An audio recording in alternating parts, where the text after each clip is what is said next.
Dragon Ball Daima just finished, and I gotta say, it was pretty good. At least in my opinion. From what I've seen online, it's been decently divisive. For why, I have no idea. Probably because people saw the characters as kids and got a taste of GT in their mouths. Oh! Ew! Dude! But honestly, they aren't wrong for getting that notion. Akio Iyoko, the show's producer, said in an interview that Dragon Ball GT was used as a starting point for the creation of Dragon Ball Daima. Hi, it's Razor. Welcome to my channel. If you're new here, please leave a like and subscribe. Subscribe more importantly, to be honest. I really want you to be a viewer for my channel, and honestly, it will make my entire life if you just push that button. And it's free. It's completely free. All you gotta do is push the button. It's right there. Subscribe right now. Do it. Do it now. Do it. Do it. After Dragon Ball Super was put on hiatus, Toei was looking for something new to do with the series while the anime was waiting for the manga to get further ahead. In 2019, the development of Daima began while working on the 2022 film Dragon Ball Super Superhero. That title's a mouthful. You know what else is a mouthful? The staff began considering the new series and asked Toriyama to look at it, and Toriyama apparently liked their ideas and began to write what is now Daima, creating the world, story, and even character design. But sadly, Toriyama passed away in March of 2024, leaving behind one last story for the masterpiece he had spent his life creating. Akira Toriyama is truly one of the greatest, not just mangaka, but storytellers to ever live, and is one of the biggest influences on manga and pop culture to this day. Without him, we wouldn't have most of the series we have today, and in my opinion, the only other artist that even comes close to his importance for manga is Osamu Tezuka. Literally like the first guy to ever do it.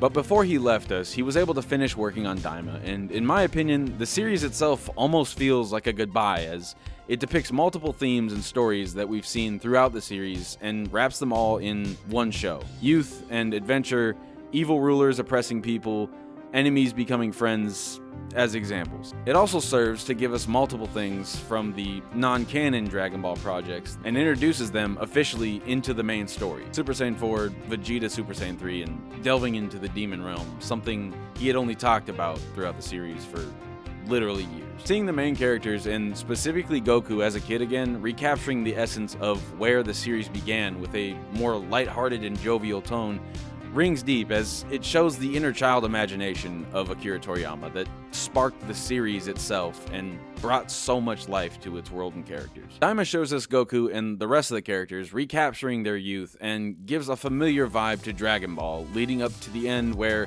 spoiler alert, the characters are returned to their original ages, and the show begins to retake the familiar formula in fighting we see in Super today. I don't know if this was Toriyama's vision for the series while he was writing it, but that's what I'm taking from it, and you can say I'm grasping at straws, but whatever. However, the show does have its flaws. A lot of people have said that they find the show to be boring.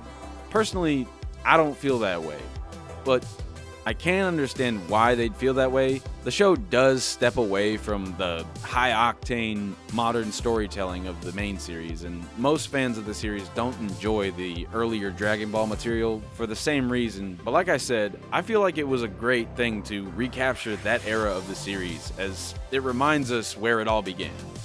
The show also has multiple unfinished side plots, and characters that get quite a bit of focus kinda don't ever get a satisfying conclusion, which makes it feel as if the time we spent with them was kind of a waste. Pansy and Arensu being two big examples. But with the series now being over, at least for now, it leaves a lot of questions as to how these events are going to affect the current story of Super and where the characters we met here are today. And with Super finally making its return, now with Toyotaro being the one at the helm, it's exciting to think of the possibilities for things to add to the ongoing series.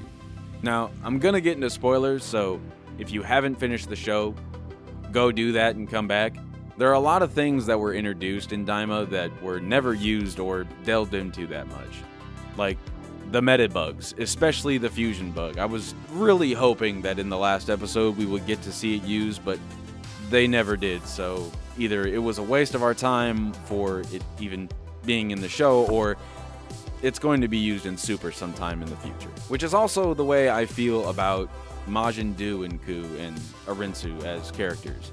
The Third Eyes as well. They just came upon some of them in the same shop they came across in the beginning of the show, which is fitting enough for Dragon Ball, the series that fans take way more serious than the people making it ever did. But we also got to see Super Saiyan 4, which I was hoping was not actually going to be Super Saiyan 4. It would have made so much more sense to make this a temporary form Goku could only achieve in the demon world, or because of Neva's help. Because this is kind of lore breaking. Goku told Beerus at the beginning of Super that Super Saiyan 3 was his last form, but now we know it wasn't, so I guess he was just lying and holding back for no reason. Same with Vegeta only being able to go Super Saiyan 2 when he had Super Saiyan 3 the entire time, apparently. But I guess if you stretch the logic, it can still technically work. But like I said, it would have made much more sense if these transformations they achieved here were only temporary.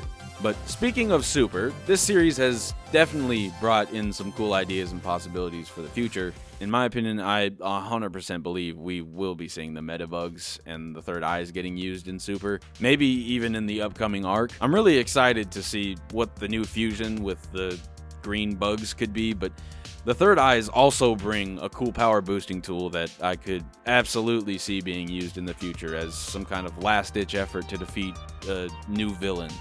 But that also does bring into question how the Third Eyes even work. Are they just a straight source of power themselves, or do they work as a multiplier of the wielder's own strength? I'm pretty sure they work as a source, as Goma didn't seem to be capable of fighting very well, or if at all, on his own before he got the eye. But with the strength of the characters in Super, at this point, I don't think it would be that strong of a boost for them, if it does in fact work that way. Another thing about the Third Eyes that I find absolutely hilarious is how they affirm exactly how stupid Deborah was in Z. This man had a third eye, according to this show, and decided not to use it back then. And with how strong Goma got, it was absolutely apparent that he would have been literally unstoppable if he would have. He would have been way above even Super Buu, but yet this absolute moron decided to get mind controlled by Babidi and take that sham of a power boost from him. Deborah genuinely could have been the final villain of Z if he wasn't so pathetic. But besides the content of the show itself, I want to end this by talking about the absolute eye candy the animators gave to us here. Oh my goodness. That One Piece money is really making Toei get some upgrades. This series had some of the best animators in the field on deck, and it really shows, which makes me ecstatic to see what Super is going to look like when it inevitably returns. Super, while it did have its moments, had a host of animation issues and blemishes, which were caused by rushing production and underpaying their staff. But whatever changes they made in these past few years, they're definitely working and paying off a billionfold. From what I've read, Toei had a massive restructuring and an entire new building made for their studio after Super went on hiatus, and it was definitely needed. But that's pretty much all I have to say about Daima. If you haven't seen it, please go and watch it. It's definitely worth it. And you know what other show that's airing right now is worth watching? Invincible.